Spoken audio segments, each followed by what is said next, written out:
ഇതിലേക്ക് ആവശ്യമായ ingredients 1/2 kilo mutton, 2 ഉരുളൻ കിഴങ്ങും 1 ക്യാരറ്റും അരിഞ്ഞത്, സവാള, 2 തണ്ട് കറിവേപ്പില, 2 ചെറിയ പീസ് ഇഞ്ചി അരിഞ്ഞത്, ഒരു 8 അല്ലി വെളുത്തുള്ളി അരിഞ്ഞത്, 5 or 6 പച്ചമുളക് കീറിയിട്ടിട്ടുണ്ട്. ഇതിന് എരിവ് ആവശ്യമാണല്ലോ. അതുകൊണ്ട് ഈ പച്ചമുളക് ചെറുതായിരുന്നു, അതാണ് ഞാൻ അത്രയും.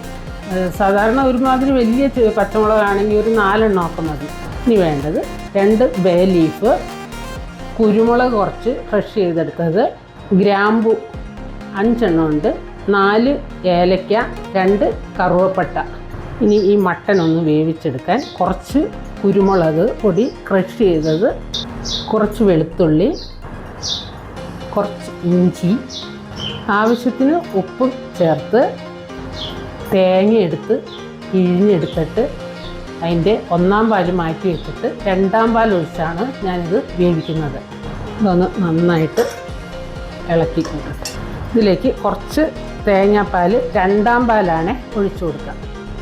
അപ്പോൾ നമ്മുടെ മട്ടൻ വെന്തിട്ടുണ്ട്. ഇനി നമുക്ക് ഈ പാത്രത്തിലേക്ക് ഒരു 2 സ്പൂൺ എണ്ണ ഒഴിച്ചു കൊടുക്കാം.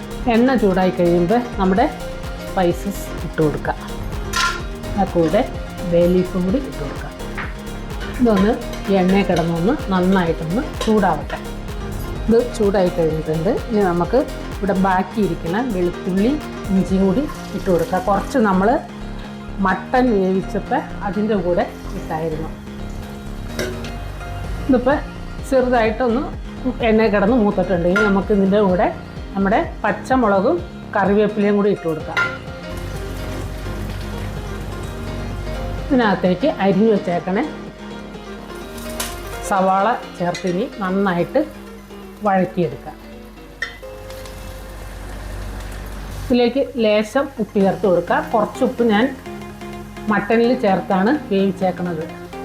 സവാള വഴന്നിട്ടുണ്ട്. ഇനി നമുക്ക് നമ്മുടെ ക്യാരറ്റും പൊട്ടറ്റോയും കൂടി ഇട്ട് കൊടുക്കാം.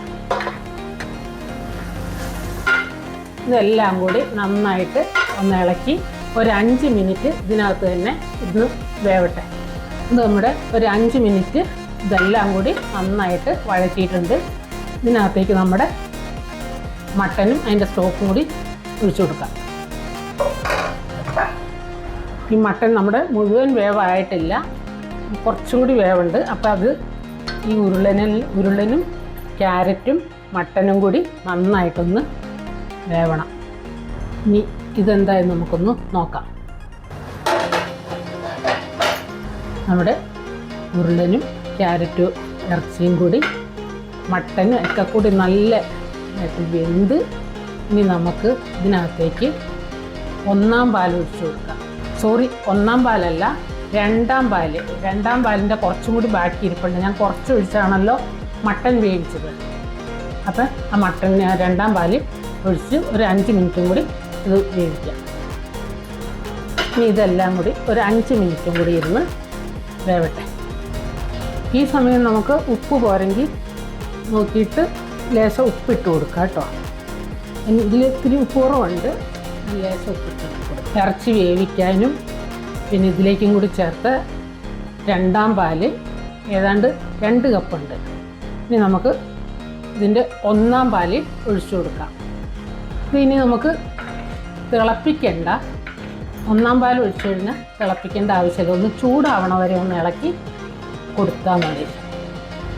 ഇത് നമ്മുടെ കശുവണ്ടി തേങ്ങാപ്പാലിൽ അരച്ചതാണ്.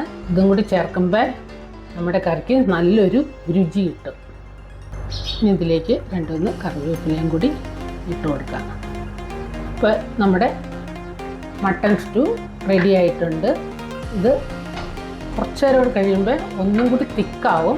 ഇപ്പോൾ ചെറിയ ലൂസായിട്ട് ഇങ്ങനെ ഇരുന്നെങ്കിലാണ് നമുക്ക് ഇത്തിരി നേരം കഴിയുമ്പോൾ ഇത് തിക്കായിട്ട് വരും. അപ്പോൾ ഇനി ഇത് അടപ്പിൽ നിന്ന് വാങ്ങി മാറ്റി വയ്ക്കാം നമുക്ക്.